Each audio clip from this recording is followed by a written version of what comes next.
You lost half of everything, maybe more. The bank accounts are drained, the assets are split, and you are looking at a financial mountain that seems impossible to climb. It is okay to be angry about it, but anger does not pay the bills. Accept where you are. This is financial ground zero. First, stop the bleeding.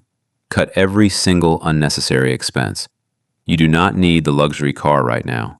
You do not need the expensive dinners. You are in wartime mode. Second, rebuild your income engine. What skills do you have? What value can you provide? Focus entirely on increasing your earning power.